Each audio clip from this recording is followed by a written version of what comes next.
my lord. The king is my grandson, and my grandson is a fool. He's worse than a fool.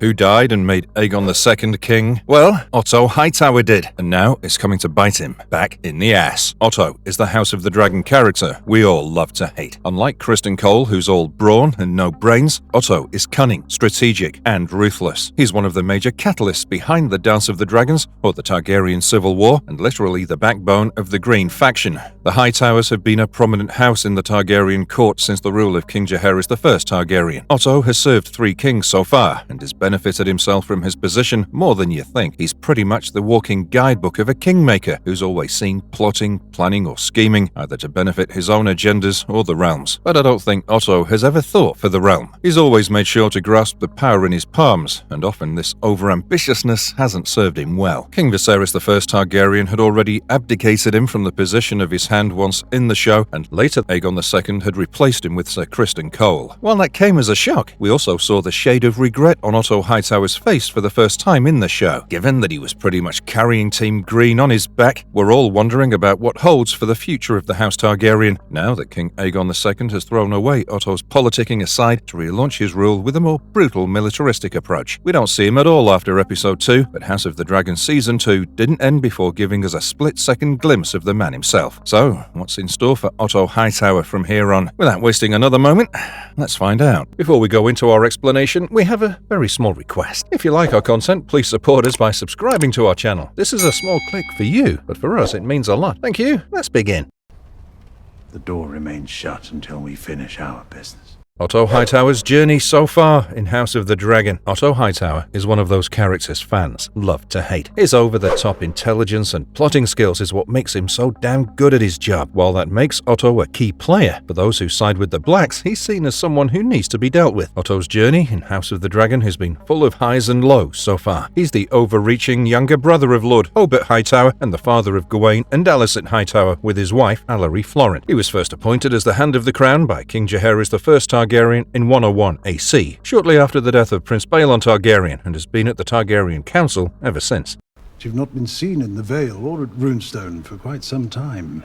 Otto Hightower's rift with Daemon Targaryen since the beginning. As the Hand of the King to Viserys I Targaryen, Otto viewed Prince Daemon Targaryen, the king's brother and heir, as the greatest threat to the realm. 9 years into King Viserys' reign, we see Otto attend a small council meeting where Lord Corlys Velaryon, who's also known as the Sea Snake, warns the Council of the Triarchy, an alliance pact formed in the Free Cities who were trying to claim the Stepstones. He cautions that this could harm Westerosi ports as well, but Otto and the king dismiss his concerns. Instead, Otto shifts the conversation to the upcoming heirs tournament, which the king has planned to celebrate the impending birth of his next child, who he hoped would be a son. Later that night, when Grand Maester Melos and Maester Mikon were treating an infected wound on the king's back, Otto instructed them to keep the king's condition a secret. On the same night, Prince Daemon was leading the City Watch in a massive crackdown on the criminals of King's Landing, rounding them up to face swift but brutal justice. At the following small council meeting, Otto argues that Daemon's actions were excessive and he simply can't be allowed to act with such impunity. When he demands Daemon to explain himself, he defends his actions by saying that he followed the king's laws, and with the upcoming arrival of many of Westeros' nobility solely for the king's tournament, it was necessary to ensure their safety. Otto then suggested that Daemon should put as much effort into his marriage as he does into his work with the Gold Cloaks, pointing out that Daemon hasn't been seen with his wife Rhea Royce in an unnaturally long time. Daemon insults his wife, and when Otto tries to defend her honor, Daemon mockingly suggests that Otto can share his bed with her, as Otto's own wife has recently passed. When Otto loses his mind in blind rage, King Viserys steps in to defuse the situation, asking him not to rise to Daemon's provocation, which reluctantly makes him sit back down. The next day, when the heirs tournament begins, Otto sits beside the king in the royal box and whispers in Viserys' ear on how they could cut out Lord Boromund Baratheon's tongue for calling Princess Rhaenys the queen who never was, but the king dismisses it as a harmless joke. Otto is further irritated when Daemon chooses his eldest son, Sir Gawain Hightower, as his first opponent in the joust. Daemon easily defeats Gawain by tripping his horse in the second tilt, and then asks for Otto's daughter Alicent's favor. As the tournament continues, a maester informs Otto about Queen Emma's difficult labor. He immediately tells Viserys, and they both leave the tourney grounds. Later, as the Hand, Otto informs the small council about the birth of Prince Baelon Targaryen and the death of the queen, but a few hours after his birth, Baelon dies too. Following the funeral of Queen Emma and Prince Baelon, a small council meeting is held where Otto almost forces Viserys to firmly secure his succession in order to maintain stability in the realm. After Baelon's death, Daemon is once once again the heir presumptive. But Otto, backed by Grand Maester Melos' support, insists that Daemon was too ambitious, especially now that he has the loyalty of the City Watch with 2,000 men under him. Like always, Viserys counters that while his brother may be ambitious, he surely has no desire for the Iron Throne, arguing that kingship wouldn't suit him. Viserys also points out that it was actually Otto's idea to give Daemon the command of the City Watch in the first place, after Otto had previously complained that Daemon was a tyrant when he was named as the Master of Laws and a spendthrift when he was named as the Master of Coin. While Otto concedes the point, he argues that Daemon should be kept far from any power, given that he has the potential to become another Maegor the Cruel, or maybe something even worse. Otto then suggests the king to name his firstborn Rhaenyra as his heir. When Viserys rejects the idea of choosing between his brother and his daughter, Corlys offers his wife, Rhaenys, as an alternative. But again, Otto dismisses this, pointing out that Corlys has already declared his support for Daemon, and the discussion abruptly ends when Viserys angrily berates his small council for acting like crows squabbling over corpses while he's still mourning his wife and son. Later, in the Tower of the Hand, Otto calls for his daughter Alicent and suggests that she might offer her condolences to the grieving king in his chambers, advising her to wear one of her mother's dresses. Basically, this was the first scheme Otto laid out to influence the king, as he pimped out his own daughter to comfort a man who's older than her father. In the same evening, at a pleasure house on the street of Sel, Daemon hosted a party for his subordinates in gold cloaks and some of his other cronies. Of course, Otto reported these events to Viserys at the small council meeting, claiming that his sources mentioned how Daemon called Baelon as the heir for a day, and how it was a celebration of the infant's death.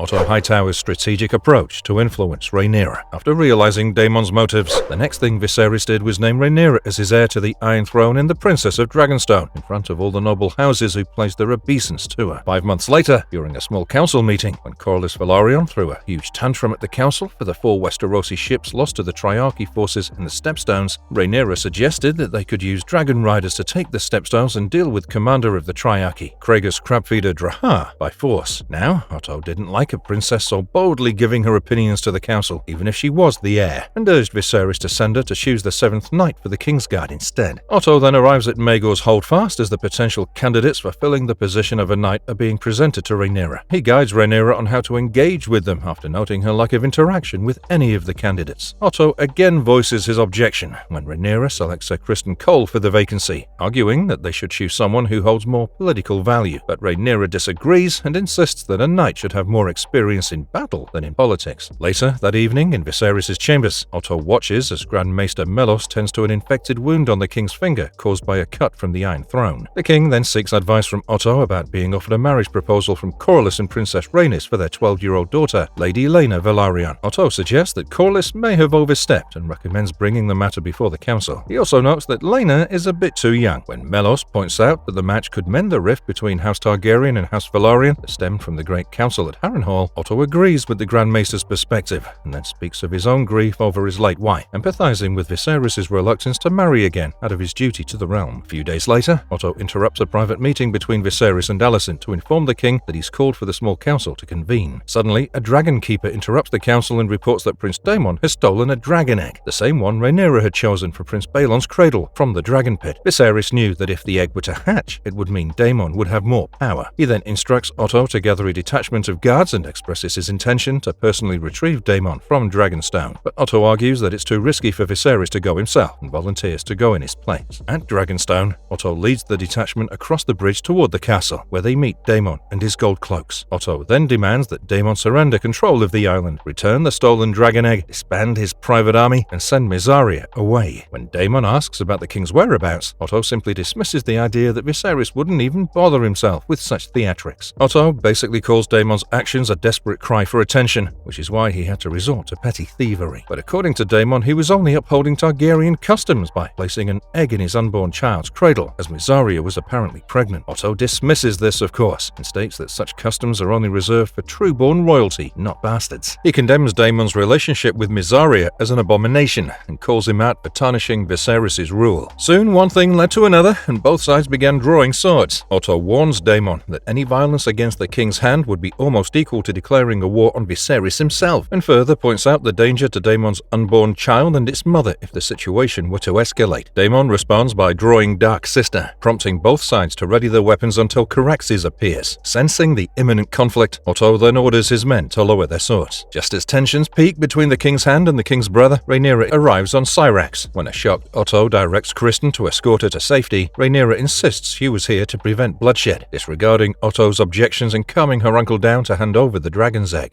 Otto Hightower begins to manipulate Viserys to name his grandson as the new heir. A few days later, during another small council meeting, King Viserys announces his wish to marry Otto's daughter Alicent before the end of spring. While Lord Corlys is furious over being rejected, Otto is giddy with happiness, now that his first scheme yielded the results he was hoping for. Soon, a year goes by after Viserys and Alicent's marriage, and together they have a son named Aegon. On the prince's second name day, Otto joins a royal hunt organized by Viserys. During the event, his brother Lord Hobart Hightower urges Otto to persuade Viserys to name Aegon as his heir instead of Rhaenyra, as it would secure their dynasty's hold on the Iron Throne. But Otto is skeptical about Viserys easily agreeing to this plan. Later, when Sir Tywin Lannister advises Viserys to send help to the war at Stepstones, Otto reminds him that Daemon and Lord Corlys initiated the conflict without the Crown's approval. He argues that intervening now would undermine the Crown's authority after so much time has passed. Following this, Otto interrupts Viserys and Rhaenyra arguing to tell the king about a sighting of a white hart. Since the white hart is seen as a royal symbol, Otto subtly suggests to Viserys that its appearance on Prince Aegon's name day might be a sign from the gods that Aegon should be the one to rule the Iron Throne and should be named as its heir. On the same night, Otto updates Viserys that the royal huntsman has picked up the trail of the white hart and sent out the hounds to track it down. Meanwhile, discussing Lord Jason Lannister's request for Rhaenyra's hand, Viserys expresses his frustration over the matter, but Otto reassures him that Rhaenyra will have to follow his wishes. Viserys remarks that he doesn't want to dictate his daughter's choices or rule over it. In a joke, Otto suggests that Rhaenyra could marry her half-brother, Prince Aegon, to solve the entire dilemma, and Viserys laughs at the idea after pointing out that Aegon is only 2 years old. But now we know how this would have actually solved everything, wouldn't it? Anyway, soon everyone returns back to King's Landing, where Otto tries to manipulate Alicent by pointing out how the birth of Prince Aegon has united everyone, while ending 15 years of uncertainty. Apparently, Alicent should somehow convince the king to name Aegon as his heir before the realm descends into chaos under Rhaenyra's reign, but the queen is rather unhappy about her son growing up to usurp her sister's birthright. On the same day, Daemon returns back to King's Landing after winning the Battle of Stepstones to give up his crown and his right to the Stepstones up to Viserys. As the brothers reconcile over a feast, Otto seems rather irritated about it. King Viserys fires Otto Hightower from his position as the Hand. One night, Otto learns from a spy working for the White Worm that Princess Rhaenyra and Prince Daemon were seen together making out in a pleasure house. Despite his reluctance, he decides to inform the king because he knows how this information could discredit both Daemon and Rhaenyra, ultimately clearing the way for his grandson Aegon to the throne. When Otto tells Viserys, the king reacts with mindless fury, accusing him of having Rhaenyra followed solely because he's trying to ruin her reputation. When Otto tries to deny this, Viserys angrily orders him to leave. Later, Viserys summons Otto to the small council chamber and reminds him how Viserys' father, Prince Baelon Targaryen, died only 5 days after being named as the Hand of the King, after which Otto took his place. Viserys reveals how he now understands all of Otto's manipulation in Alicent becoming his wife after Emma's death. Otto insists that Alicent genuinely loves Viserys, just as he knows Viserys loves her. The king then acknowledges Otto's service to the realm, but asserts that his judgment was now compromised, for which he needs to be dismissed as the king's hand. As Otto prepares to leave King's Landing, Alicent approaches him, expressing her desire for him to stay, even if she believes Rhaenyra to be innocent. Otto, feeling betrayed, scolds her for contributing to his dismissal as Hand, to which she retorts that his relentless push for Aegon to be heir is the real cause behind him getting fired. Otto admonishes her naivety and lays out the harsh reality that when Viserys dies, Rhaenyra will likely feel compelled to kill Alicent's children in order to secure her own rule. So, Alicent must either start plotting to protect her position at court or fully commit herself to serve Rhaenyra while hoping for her to show mercy when she ascends the throne. Struggling to convey his love and concern, Otto gives his sobbing daughter a final desperate hug before riding out of the castle.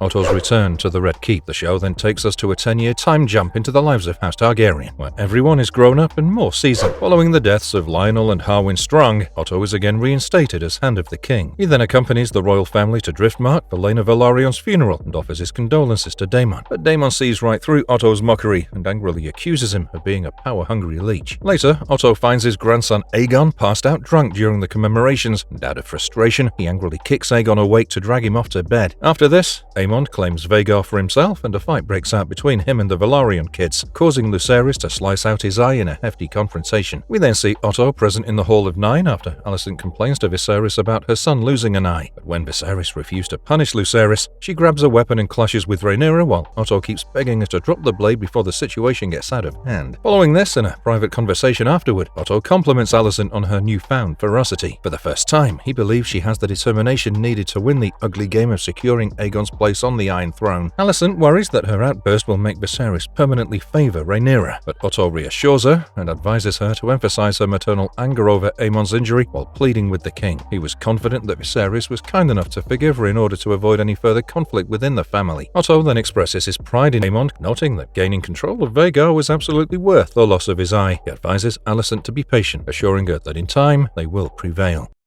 Otto's failed attempt to rob Rhaenyra's son from inheriting Driftmark. Over the next 6 years, as Viserys' health declines, Otto assumes a much greater power at court alongside Alicent, mostly ruling the realm on the king's behalf. When Rhaenyra and Daemon return to protest the challenge of Lucerys' claim to Driftmark, Otto nonchalantly insisted Alicent on giving them a proper greeting. Later, Otto and Alicent meet privately with Vaemon Velaryon and agree to support his petition to succeed as the ruler of Driftmark if Corlys were to die after being wounded in the skirmish at the Stepstone. In return, Vaemon promises the support of the Velaryon fleet against Rhaenyra when the time comes. The next morning, Otto watches with a heavy heart as several maesters attend to the ailing Viserys. Clearly saddened by the condition of his king, he insists that the maesters provide Viserys with milk of the poppy to ease his pain. But Otto was confused when Viserys, mistaking the time of day, insists on wanting supper. Viserys then clarifies that he wants to have a family supper that night and instructs Otto to make the arrangements. Touched by this request, Otto begins planning the gathering. Later that day, in the throne room, Otto, acting as Hand of the King, oversees the proceedings regarding the succession of Driftmark, but his plans to rule in favor of Vaemond were abruptly derailed when Viserys enters and declares his intent to personally rule on the matter. Otto is then forced to step back, clearly infuriated when Princess Rhaenys, invited by Viserys, reaffirms that Corlys wanted Lucerys to succeed him as Lord of Driftmark. She also announces her acceptance of Rhaenyra's proposal to betroth Corlys' granddaughters to Rhaenyra's sons, thus leading Viserys to confirm Lucerys as Corlys' true heir. Of course, Otto is visibly shocked and appalled when a thwarted Vaemond furiously denounces Rhaenyra's sons as bastards and slanders Rhaenyra as a whore in front of the entire court. But before anyone could do anything, Daemon swiftly executes Vaemond with Dark Sister for insulting his wife, prompting Otto to bellow at the Kingsguard to disarm Daemon. However, Daemon casually sheathes his sword, leaving Otto both furious and helpless.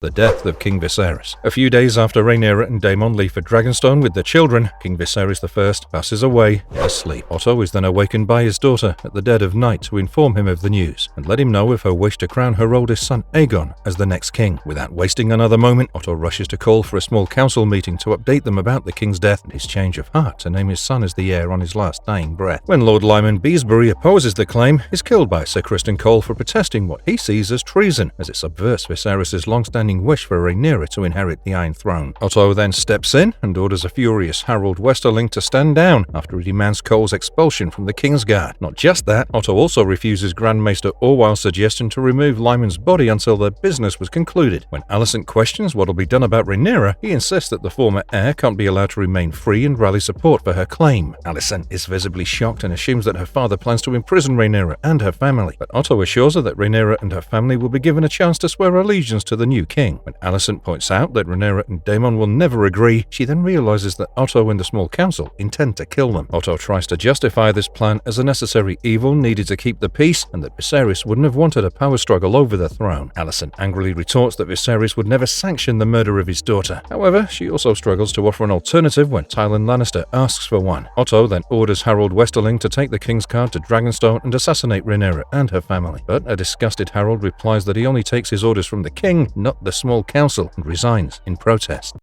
Otto helps his grandson usurp the Iron Throne. Soon, Otto begins rallying up all the nobles of the realm and forces them to pledge their obeisance to Aegon. Everyone who refuses to comply with his terms are either imprisoned in the dungeons or hanged, with their bodies on public display, the consequences of overruling the new king. Meanwhile, Aegon's fled the Red Keep and nobody can seem to track him down. So, Otto instructs Sir Eric Cargill, Aegon's sworn shield, to team up with his brother Eric to find the new king and bring him back. Later, Otto meets with Mizari in Flea Bottom, who's captured Aegon and demands demands that all the child fighting pits in the city be shut down in exchange for Aegon's return. Without any other choice, Otto reluctantly agrees. When Eric and Arik find Aegon in the Grand Sept, they're confronted by Aemon and Criston. Eric, who believes Aegon is unfit to be king, abandons the mission in between. Arik, however, is defeated in a duel by Criston, who then takes Aegon back to the Red Keep with Aemon, delivering him to Alicent. When Otto acknowledges Alicent for outmaneuvering him, she rebukes him for manipulating her throughout her life and asserts that now, with Aegon in her control, his succession to the Iron Throne will proceed on her terms. Otto accepts Alicent's demand that Aegon be crowned in the Dragon Pit at dawn the next day, and that Criston Cole be promoted to Lord Commander of the Kingsguard. However, he protests when Alicent insists on sending generous peace terms to Rhaenyra at Dragonstone, arguing that as long as Rhaenyra lives, she and her supporters will continue plotting against Aegon. I mean, he wasn't wrong. Queen Rhaenyra would never give up her birthright without a good fight. When Alicent insists on showing mercy to Rhaenyra for the sake of Viserys, Otto suggests that perhaps she was motivated by her reluctance to harm her childhood friend, but ultimately he concedes after telling her how similar she is to her late mother. The next day, at the Dragon Pit, Otto announces King Viserys' death to the gathered small folk of King's Landing and then witnesses the coronation of his grandson, King Aegon II Targaryen. However, Otto's moment of triumph is brutally interrupted when Rhaenys Targaryen and her dragon Meleys burst through the Dragon Pit's floor, causing death, chaos, and destruction. In the ensuing panic, Otto yells at the Gold Cloaks to open the doors to let the small folk escape, but his commands are either unheard or ignored. As Meleys advances toward the dais set up for the coronation, Otto braces himself, expecting to be burned along with the rest of the royal family. But to his surprise, Rhaenys decides to spare them and escapes the Dragon Pit on Meleys' back instead.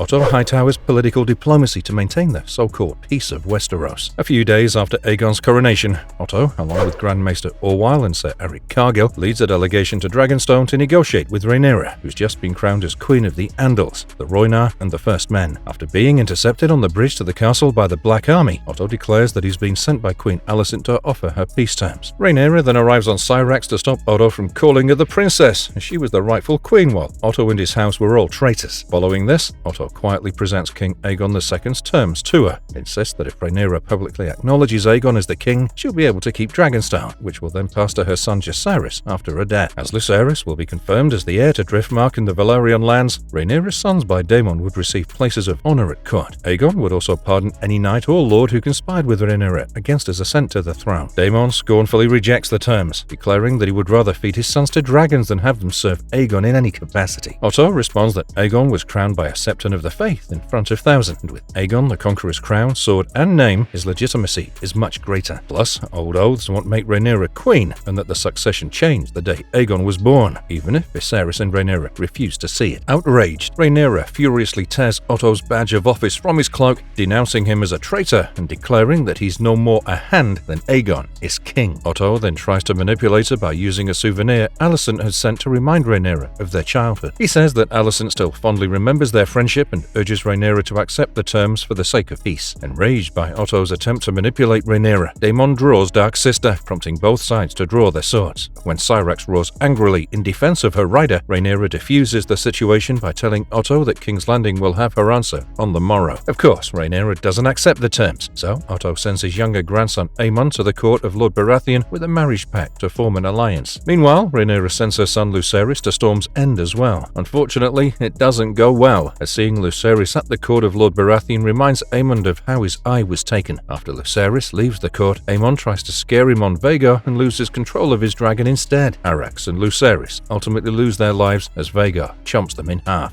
The aftermath of Prince Lucerys' death. At the beginning of Season 2, Otto leads a meeting of the Green Council, which is interrupted by the arrival of King Aegon II and his heir, Prince Jaehaerys. He then updates the council on his nephew Ormond, rallying the armies of Old Town so they can march north to the Riverlands. King Aegon looks displeased when Otto informs him that both the North and the Vale have turned down their diplomatic offers and sided with Rhaenyra. When Aegon questions why they've not killed Rhaenyra when they had the chance, Otto glances at Alicent and explains that the opportunity has passed, which is why they need to focus on gathering more allies. Otto believed that no matter what happens, tradition and precedent were on their side, which is why at the end the Green faction would prevail. Following this, Otto accompanies King Aegon to hear out the petitions from the small folk. While Aegon tries to be generous, Otto constantly interjects by explaining that they imposed the rules for a reason, and if they decided to solve one guy's issue, 10 other guys would flock in for the same. Later, a large blacksmith named Hugh explains that the city's armorers are happy to support Aegon, but needs to be paid in advance. As Otto starts climbing the stairs to the king to interject attacked again, Aegon firmly states that the smiths will be paid because his cause relies on their weapons. Otto, while being visibly annoyed with the king's decision, turns back and walks down again. Later that day, Otto returns to his chambers in the Tower of the Hand after a long day of handling petitions and finds Alicent waiting to confront him if they're truly working toward the same goal of victory. When Otto asks what she means by victory, Alicent explains that for her, it means Rhaenyra bending the knee and Aegon ruling peacefully, just as Viserys wished. Otto agrees, stating that he shares this view. Alicent insists that they must work together. Despite any frustration Otto may have with her decisions after Viserys' death, he can't undermine her in front of her sons, and Otto acknowledges this, agreeing that they must work together to control her sons. Alicent then expresses her anger toward Aemond for killing Lucerys, which has destroyed all their diplomatic efforts. Despite Aemond feeling justified in seeking retribution for the loss of his eye, Alicent is furious. Otto admits that Lucerys' death was a mistake, but defends Aemond's loyalty to their cause, calling it a caprice of his youth. While Alicent believes Aegon still listens to them, once the novelty of ruling wears off for him, they can steer their course to victory as they see fit. Otto agrees, but warns that the path to victory will now involve a lot of violence, as the Blacks won't accept a peaceful resolution after Lucerys' death. The tragic blood and cheese incident. After the death of her son, Rhaenyra orders Daemon to deliver the head of Aemond Targaryen. So, Daemon sneaks into King's Landing and orders his assassins to get Aemond's head, demanding a son for a son. But upon failing to track down Aemond, Blood and Cheese kill Prince Jaehaerys instead. Following the murder of his great-grandson, Otto tries to console his daughter Alicent over the loss and the trauma inflicted on her daughter, Aelena. He stops her from blaming herself for the killing, assuring her that some good may come from the tragedy after all. At a subsequent meeting of the Green Council, Lord Larys Strong informs them that the Gold Cloaks have detained one of the prince's killers. Otto then counters Aegon's wish to execute the man immediately, ordering Larys to interrogate him for more information instead. Otto proceeds to shock Sir Tywin Lannister and infuriate Aegon by suggesting they blame Rhaenyra for Jaehaerys' murder. Aegon, determined not to let the news of his son's murder leave the Red Keep to avoid being seen as weak, explodes in anger when Otto insists that Aegon is already perceived as weak. Once Aegon calms down, Otto explains that some see the hasty coronation and the chaos caused by Rhaenys and her dragon as a sign that Rhaenyra should have been queen, so he plans to brand Rhaenyra as a child killer to counter such rumors. I think before the concept of PR stunts even existed, Otto knew what success a perfect PR trap could bring, and in order to boost the sympathies for his faction, he elaborates that if they hold a public funeral procession for Jaehaerys, attended by his grieving mother and grandmother, people would be able to see their sorrow, and it would be easier to paint Rhaenyra as a monster in the eye of the small folk. But Aegon is appalled at the idea of making a spectacle of his son's death and flatly refuses. However, Otto insists it would be an honorable procession for Jaehaerys, ending with his cremation at the Dragon Pit, which is fitting for a Targaryen prince. He further argues that the great houses who support Rhaenyra might reconsider their allegiances once they learn what she's capable of, assuring Aegon that this will increase his support in the upcoming war. When Alicent speaks in favor of the plan, Otto agrees that the king should be spared from attending such a spectacle, which Aegon reluctantly consents.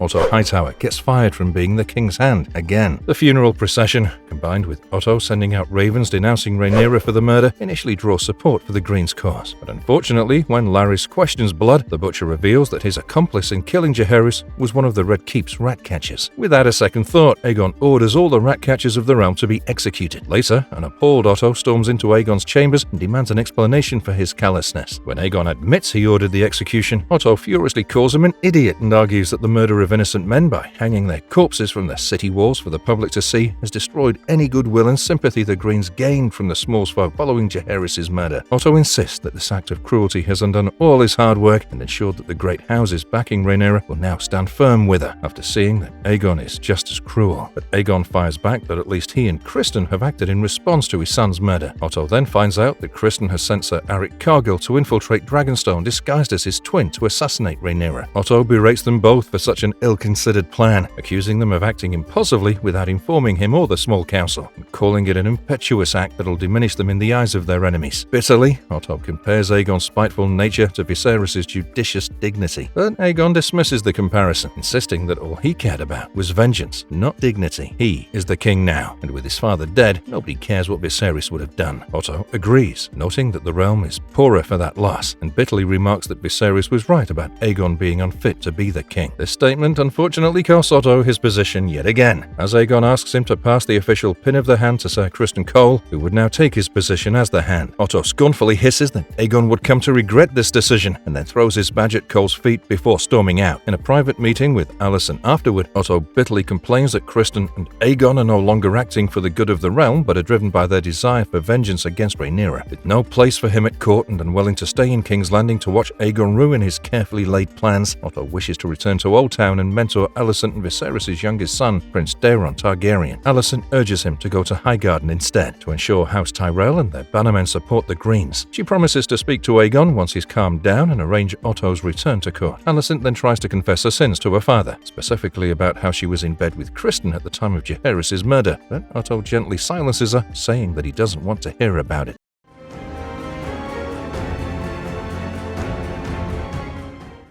Where is Otto Hightower at the end of House of the Dragon Season 2? Ever since Otto has left King's Landing, we've all had one question in mind, and that is, where the hell is Otto? Ever since his dismissal from the small council, everything with the Green has gone into a downward spiral, with King Aegon bedridden after being roasted by Aemond and Vhagar. The one-eyed prince has seized all the power for himself as the regent, while Aemond has only taken impulsive, rash decisions so far in his rage campaign to prove his might. He's done one thing right, and that's asking a raven to be sent to Otto Hightower so he can rejoin his position as the Hand. But nobody could really track Otto down. It's almost as if he'd vanished into thin air. In a conversation with her brother Gawain Hightower, Alicent mentions that she'd been trying to reach Otto, but he's not responded to any of her letters yet. We find out that nobody knows where the former Hand is. He's neither in Old Town nor in Highgarden. Finally, after missing in action for the better half of the season, Otto appears in the last moments of the season finale, but we see him in a withered state behind bars. Of course, the season finale ends before giving us an idea about his whereabouts, but I have a few speculative ideas about who might have taken him captive. So there are only two individuals with the motive to actually capture Otto in Westeros. My first guess would be that he's imprisoned by House Beesbury, who have been rebelling against the crown ever since the murder of Lyman Beesbury at the hands of Criston Cole in Season 1, Episode 9 of House of the Dragon. One possible location for Otto Hightower could be Honeyholt, the castle of House Beesbury, because, well, given the circumstances, House Beesbury would have good reason to hold Otto captive. Plus, it makes sense geographically since Otto was last seen heading towards the Reach. This idea could fit nicely with House of the Dragon Season 3, as by the end of Season 2, new characters are heading north from the Reach, including a new dragon rider. The Season 3 premiere could feature Prince Daeron Targaryen for the first time, alongside his dragon Tessarion in a dramatic prison break, freeing Otto Hightower from captivity. Since the Hightowers aren't ready for a battle yet, breaking Otto out of jail would be a great way to showcase Daeron in action and establish him as a powerful ally for the Greens. If this were to happen, it could take place as early as the first episode, because Daeron needs a big introduction, and if the show goes that way, it'd involve Otto in the Battle of the Honeywine before he makes his way back to King's Landing. Now, Otto's captor could be another sneaky man who's weaseled himself into a position of power and has practically been pulling all the strings on Aegon, manipulating him since his initial days of being king. Yep, you guessed it, I am indeed talking about Larys Strong. This man's developed a one-sided rivalry with Otto Hightower throughout Season 2, seeing him as the biggest threat to his influence within the Red Keep. It was Larys who had manipulated Aegon into dismissing Otto, convincing the young king that Otto would prevent him from making the tough decisions needed for the war. After Aemon becomes the regent, he tricks Larys, making him believe he's going to be named Hand of the King, only to tell him to bring Otto back to King's Landing. Well, that was a low blow even for Aemon, because Larys is not the man to screw with. Larys definitely has the motive and means to capture and imprison Otto Hightower, but again, it raises many questions about his goals. This would be a significant departure from the book storyline, as Otto is never taken prisoner in Fire and Blood. Sure, this theory seems odd, especially since Larys is seen fleeing King's Landing with Aegon at the end of the season finale, but it's important to consider all perspectives in the House of the Dragon and Game of Thrones universe. Yeah, Aegon II dismissed Otto as Hand and named Criston Cole instead, but Cole is currently marching toward the Riverlands and seems to have no will to live, based on his conversation with Gawain Hightower. Also, Aegon has been bedridden, so if Otto were to return, he'd be right by Aegon's side, and that's something Larys likely wouldn't want. By the end of Season 2, Larys has more influence over Aegon than anyone else in Westeros. It seems like King Aegon listens to everything Larys says. Larys even convinced Aegon to secretly leave King's Landing with him, showing how much Aegon trusts him. Larys likely knew that if Otto had returned to King's Landing, he'd never let Aegon leave the city, much less go away with Larys. So it makes sense to suggest that Larys set up Otto being captured and imprisoned. This move brought him even closer to King Aegon, and may have even positioned him as the next Hand of the King.